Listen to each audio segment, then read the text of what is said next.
Incertidumbre en Bolivia, donde el presidente Evo Morales habría ganado las elecciones en primera vuelta según los resultados parciales y tras una serie de denuncias de fraude por parte de la oposición y de irregularidades sobre el proceso electoral de la comunidad internacional.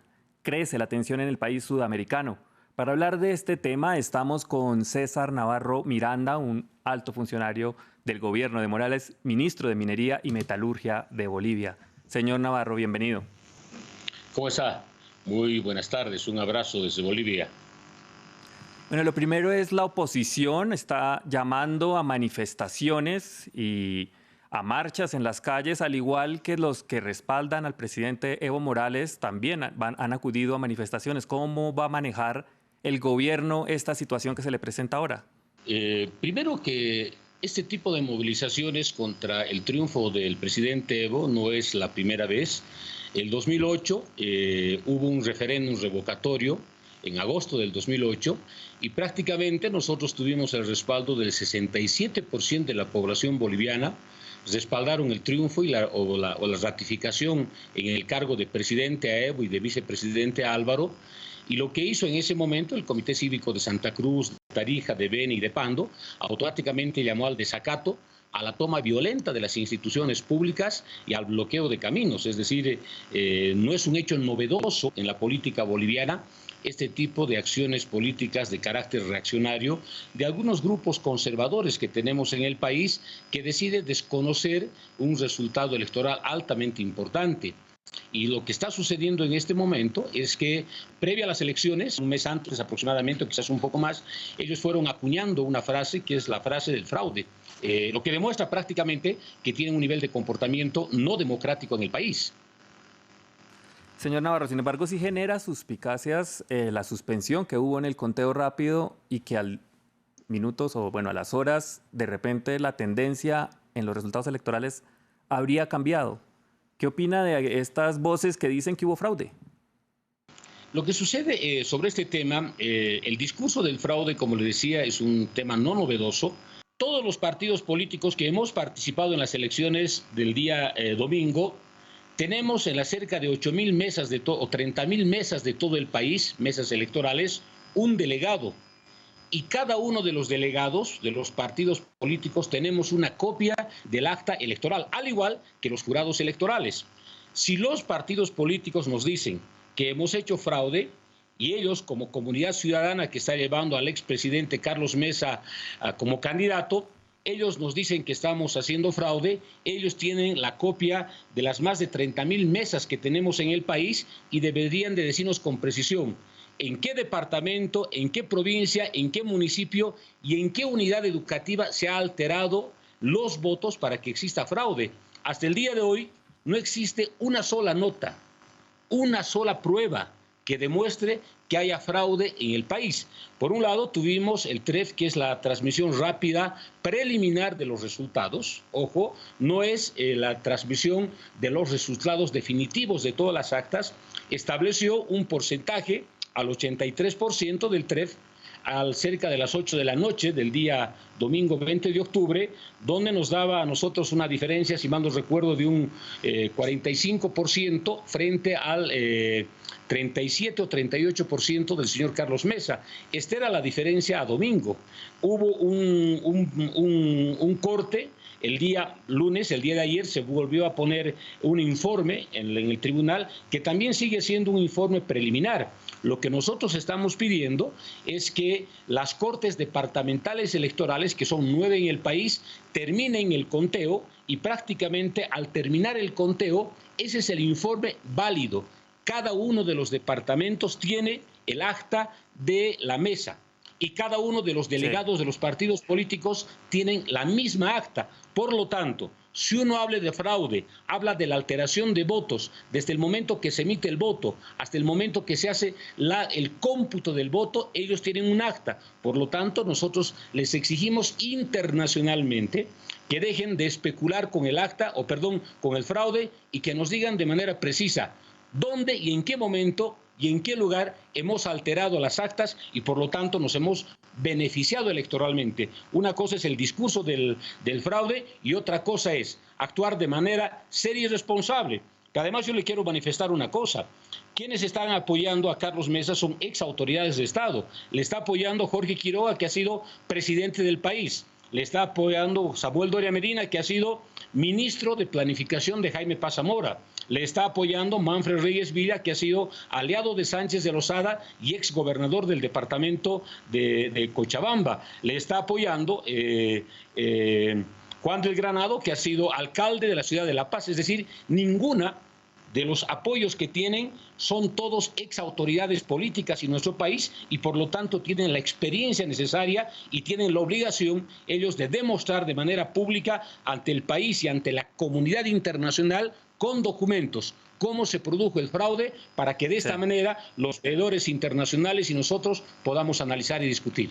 Señor Navarro, sin embargo, ¿por qué se produjo esa interrupción? ¿Por qué hubo esa interrupción en el conteo rápido que se ha prestado para todas estas acusaciones?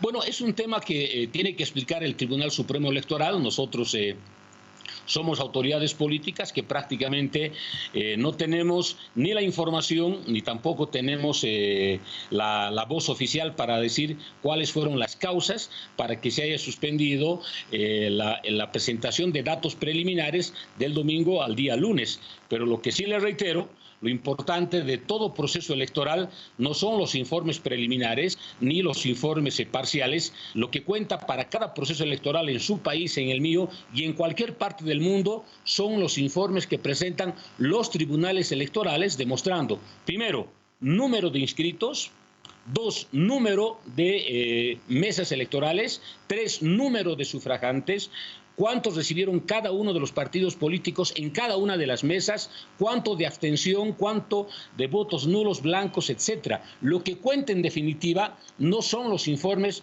preliminares ni parciales, lo que cuenta en definitiva son los informes definitivos que presentan los tribunales electorales y en este caso el Tribunal Electoral de nuestro país presenta el informe a la Asamblea Legislativa Plurinacional y ahí se puede ver en detalle el número de participantes en cada una de las actas y es más, en el padrón se tiene establecido quiénes fuimos a votar y quiénes no fueron a votar. Por lo tanto, ese es el informe final y definitivo y hasta el día de hoy nunca ha existido una observación al tipo y al nivel de participación que tuvimos en las diferentes elecciones donde el presidente Evo fue elegido con más del 60%. Sí, sin embargo, la OEA también ha manifestado sus sospechas tras este repentino cambio en la tendencia luego de la interrupción del conteo rápido y Estados Unidos ha dicho más o menos que en Bolivia se ha subvertido la democracia. ¿Usted qué responde a eso? Bueno, primero que no se puede ver la tendencia como una cosa lineal. Mire, yo le comento la experiencia que se tiene en el departamento de Chuquisaca, en el sur del país. Por ejemplo, tiene 29 municipios y en la ciudad de Sucre, que es el municipio capital, prácticamente Comunidad Ciudadana ganó en una circunscripción con el 55% frente al 20% del candidato del MAS y en la otra circunscripción ganó con el 60% frente al 19% de la candidatura del MAS. Prácticamente este es un resultado de una ciudad del departamento de Chuquisaca. Pero en los otros 28 municipios existen 3 circunscripciones y prácticamente en municipios rurales el MAS ha tenido cerca del 80 al 85% de votación frente al 15 al 12% de Comunidad Ciudadana. Por lo tanto, no se puede ver una tendencia lineal, sino se tiene que entender el comportamiento del voto tomando en cuenta las características regionales, territoriales, incluso culturales que tenemos en nuestro país. Por ello le digo que el día domingo faltaba aún tener la información del 17% y lo que nosotros tenemos tradicionalmente en el país es que las ánforas que están en los municipios rurales y en los lugares más alojados demoran en llegar ante los tribunales departamentales electorales. Por lo tanto, la OEA no puede hablar de un comportamiento lineal, sino que es importante que conozca el tipo de comportamiento de votos que tenemos en cada uno de los departamentos, tomando en cuenta las características características territoriales y regionales. Ahora, en el caso de Estados Unidos no es un tema sorprendente, ¿no? O sea, más de una vez se ha pronunciado representantes del Departamento de Estado haciendo una crítica muy dura a nuestro gobierno, por lo tanto, no es un tema que debe alarmarnos, porque tampoco Estados Unidos es el titular y el que tiene el derecho para titular las democracias en el mundo. Estados Unidos es una representación diplomática más en nuestro país. Antes era el rey grande en Bolivia, hoy es un representante diplomático más y por lo tanto no es la voz absoluta del mundo, es simplemente una opinión diplomática que la respetamos, pero no lo compartimos y lo rechazamos de manera fuerte. Sí, señor Navarro, sin embargo, está al espejo de los gobiernos autoritarios de Nicaragua y de Venezuela. Evo Morales va para ser presidente hasta 2025. ¿No se está recorriendo ese mismo camino? No, mire, dependiendo qué se entiende por democracia, ¿no? Porque nosotros el 70 y el 80 peleamos por recuperar la democracia, basado en los primeros conceptos de los derechos civiles de primera generación, los derechos de ser elegido y elegir. Y hoy la democracia no se justifica solo con los derechos políticos, sino los derechos de segunda, tercera y cuarta generación. Y si usted ve prácticamente en los últimos 13 años y 8 meses de gobierno que tenemos, redujimos a lo mínimo la pobreza, redujimos también la extrema pobreza, tenemos un alto nivel de participación, tenemos estabilidad política, económica, la más importante de América Latina, y por lo tanto debemos entender la democracia no solo como un hecho de participación política, sino de beneficio de la sociedad y participación de la sociedad boliviana. Entonces, ese discurso de que estamos yendo a nosotros a un momento de dictadura es para nosotros parte de una construcción discursiva de manera genérica que se tiene en América Latina, porque no se reconoce las características, porque pareciera que en el mundo y en América Latina existen etiquetas políticas que definen qué es democracia y qué no es democracia. Vale, muchas gracias por estar con nosotros. Y a ustedes también muchas gracias por seguirnos. Los invitamos a seguir con nosotros y con nuestra programación en France 24 y en france24.com.